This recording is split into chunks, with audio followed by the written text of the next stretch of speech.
Datuk Seri Anwar Ibrahim menzahirkan rasa bangga dengan pencapaian pelbagai pihak dalam usaha menurunkan harga barangan sempena sambutan Aidilfitri. Perdana Menteri berkata perkembangan itu adalah kali pertama dalam sejarah sejak beliau aktif menganggoti Pentadbiran Negara antara 1980-an sehingga 1990-an.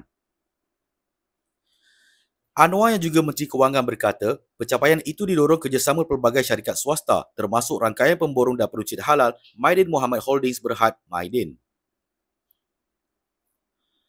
Malahan, PMX juga mengakui tiada kes kekurangan bekalan barangan yang berlaku menjelang sambutan Aidilfitri tahun ini. Ada satu kesan yang saya hendak sebut di sini yang penting. Saya dalam kerajaan sudah jadi menteri sejak 1980-an. Pada 1990-an, saya mengerusikan jawatan kuasa kabinet bagi kawalan harga menjelang hari kebesaran seperti Hari Raya, Raya Cina, Tahun Baharu Cina dan sebagainya. Tahun ini terima kasih kepada KPDN, Kementerian Perdagangan Dalam Negeri dan Kos Sara Hidup, Kementerian Pertanian dan Keterjaminan Makanan serta syarikat seperti Maidin. Ini kali pertama dalam sejarah yang saya ingat sebelum atau menjelang hari kebesaran, harga barangan terkawal, tiada kekurangan barang dan dia dapat memastikan harga turun, terutama seperti telur dan pelbagai barangan lain lagi, katanya dipetik media perpaduan. Beliau berkata demikian ketika ditemui selepas merasmikan kempen turun harga dan peletakan logo Malaysia Madani di Pasar Raya Maidin.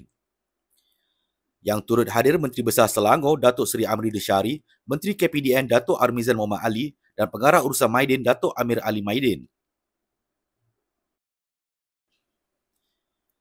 Sehubungan dengan itu, Ahli Parlimen Tambun itu turut memuji inisiatif dilaksanakan syarikat swasta termasuk Maidin membantu menurunkan harga sama ada barangan dalam senarai kawalan maupun sebaliknya.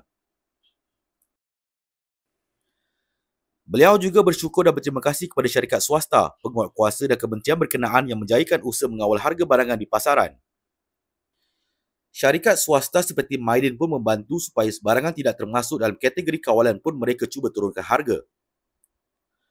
Ini adalah perkembangan yang belum pernah saya lihat sejak aktif dalam pentadbiran dari 1980-an sehingga 1990-an. Saya ada ruang sudah ke masjid tadi bagi memantau harga barangan dan terima kasih kepada Maidin kerana membantu. Pertama, ada jualan Rahmah Madani selain ada kawalan harga yang dipantau kementerian. Memang harga lebih murah daripada pasaran. Ini membantu supaya dapat menurunkan harga, ujar pengerusi Majlis Tindakan Sara Hidup Negara NACCOL itu lagi. Dalam pada itu, Perdana Menteri untuk berharap segala ikhtiar menerusi pelbagai bantuan yang disalurkan kepada rakyat dapat membantu mereka membuat persiapan Aidilfitri dengan lebih bermakna serta memberi kesejahteraan selaras dengan teras konsep Madani. Setiausaha Akhbar Kanan Perdana Menteri Tunku Nasrul Abaidah berkata, sepanjang Ramadan khususnya menjelang sambutan Hari Lebaran tidak lama lagi, Kerajaan Madani mengumumkan beberapa bantuan, pemberian dan inisiatif untuk manfaat rakyat. Pertama, pemberian sumbangan tunai rahmat STR Fasa 2 diawalkan dengan jumlah penerima hampir 9 juta rakyat sebanyak 1.7 bilion ringgit diperuntukkan Kerajaan Madani dengan tarikh pembayaran disalurkan mulai Isnin lalu. Kedua, bantuan khas kewangan Aidilfitri BKKA untuk penjawat awam grade 15 ke bawah di mana mereka menerima bayaran khas sebanyak RM500 pada hari ini. BKKA juga disalurkan kepada pesara kerajaan, termasuk veteran berpencen dan veteran tidak berpencen yang menerima bayaran sebanyak RM250. Kerajaan Madani turut memperluaskan bantuan khas kewangan Aidilfitri BKKA kepada lebih 70,000 guru kafar, guru takmir, imam, bilal, tok siap, noja dan marbut yang menerima sebanyak RM250 bagi menghargai khidmat bakti mereka. Bagi meringankan kos perjalanan rakyat yang akan pulang ke kampung sempena Aidilfitri, kerajaan juga mengumumkan diskaun tol 50% untuk pengguna lebuh raya bermula jam 12.30 tengah malam ini hingga 11.59 malam Sabtu 29 Mac, katanya dipetik Harapan Madani. Beliau berkata demikian pada taklimat harian Pejabat Perdana Menteri PMO yang disiarkan melalui Facebook PMO Malaysia pada Khamis. Semoga perayaan Aidilfitri tahun ini akan diberkati dan menjadi lebih bermakna di samping keluarga tersayang.